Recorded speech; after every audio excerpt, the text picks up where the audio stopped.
milik-Mu, Yesus Tuhanku. Ku dengar suara-Mu, ku merindukan datang mendekat dan diraih oleh-Mu.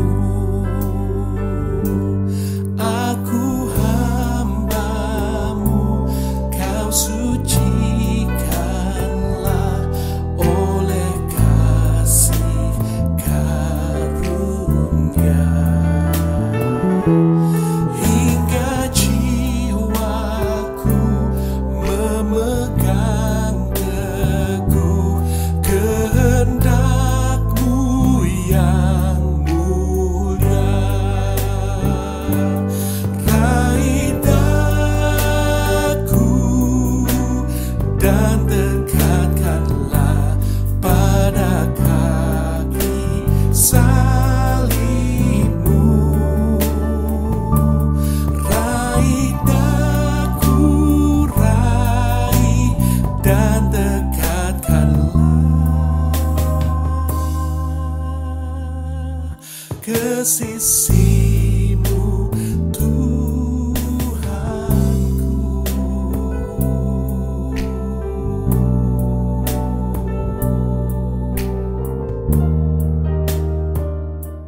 Shalom jemaat Tuhan.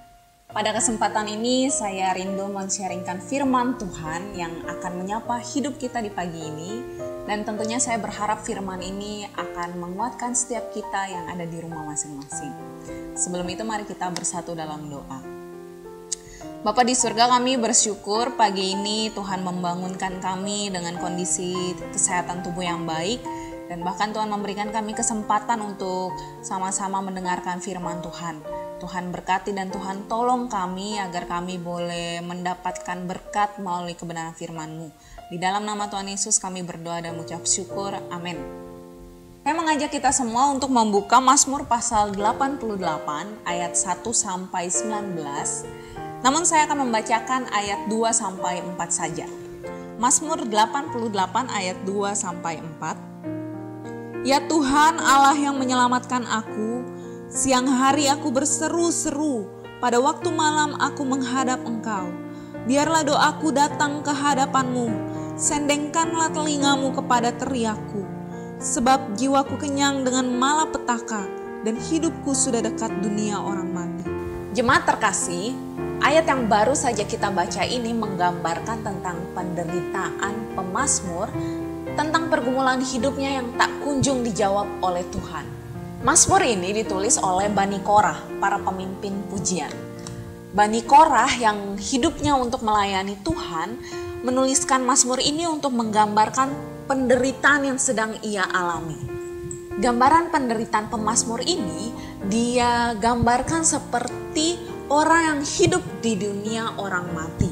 Ini menunjukkan betapa susahnya pergumulan pemazmur saat itu. Bapak Ibu sekalian, ayat 16 berkata, Aku tertindas dan menjadi inceran maut sejak kecil. Aku telah menanggung kengerian daripadamu. Aku putus asa. Saat ini ada begitu banyak orang yang mengalami penderitaan. Menderita karena kehilangan orang yang dikasihi. Menderita karena tertimpa bencana. Menderita karena difitnah, ditolak, diabaikan, ditindas, didiskriminasi, dan lainnya. Saya yakin setiap kita pasti akan berusaha keras untuk tidak mengalami penderitaan. Namun, mungkinkah kita tidak menderita? Tidak mungkin. Karena karakteristik hidup di dunia adalah penderitaan. Mazmur 88 ini menggambarkan kondisi pemazmur yang sedang mengalami penderitaan yang amat sangat. Dia bertekun berdoa, tetapi Tuhan tidak kunjung menjawab pergumulan hidupnya. Dia berseru seperti sudah kehabisan nafas, tapi Tuhan tidak mengeluarkan tangannya untuk menolong pemazmur. Padahal pemazmur adalah pelayan Tuhan yang selalu menjaga hidupnya kudus untuk melayani Tuhan. Bahkan dia sampai putus asa. Putus asa sampai dia menggambarkan bahwa hidupnya itu sudah dekat dengan dunia orang mati. Namun apakah pemazmur ini berhenti berdoa kepada Tuhan karena doanya tak kunjung dijawab? Sekali-kali pun dia tidak berhenti berdoa.